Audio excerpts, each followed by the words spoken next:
Hello viewers, আসসালামু আলাইকুম। সবাই কেমন আছেন? আমরাও ভালো আছি। শবনম ডেইলি ব্লগ থেকে চলে এসেছি নতুন আরেকটি ভিডিও নিয়ে।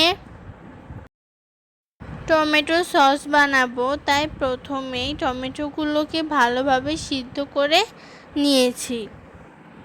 টমেটোগুলো পানি দিয়ে ভালোভাবে সিদ্ধ করে নিতে হবে। টমেটোগুলো সিদ্ধ হয়ে যাওয়ার পর একটি ছাঁকনি দিয়ে ভালোভাবে ছেঁকে নিতে হবে, যাতে টমেটোর বিচি না থাকে। ছেঁকে নেওয়ার পর তেল আর ছেঁকে নেওয়া টমেটোগুলো একটি ফ্রাই প্যানে দিয়ে দিচ্ছি।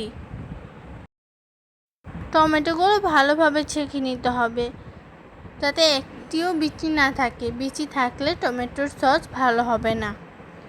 পরিমাণ মতো লবণ দিয়ে দিচ্ছি।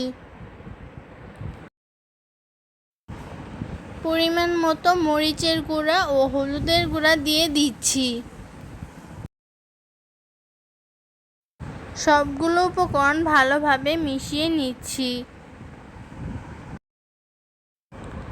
সবগুলো উপকরণ ভালোভাবে মেশানো হয়ে গেলে ভালোভাবে জাল দিতে হবে, যাতে ঘন হয়ে যায়। পানি শুকিয়ে ঘন হয়ে এসেছে। এই অবস্থায় বারবার নাড়াচাড়া দিতে হবে, যাতে ফ্রাই প্যানের গায়ে লেগে না যায়। আমি চিনি ও সিরকা দিয়ে দিয়েছি। ভালোভাবে পানি শুকিয়ে নিতে হবে, যাতে পানি না থাকে। আমাদের টমেটো সস বানানো হয়ে গেছে। সবাই আমার পেজটা ফলো করবেন, লাইক কমেন্ট করে পাশে থাকবেন। আমার ভিডিওগুলো সবাই বেশি বেশি শেয়ার করে দিবেন। সবাইকে অনেক ধন্যবাদ ভিডিওটা শেষ পর্যন্ত দেখার জন্য।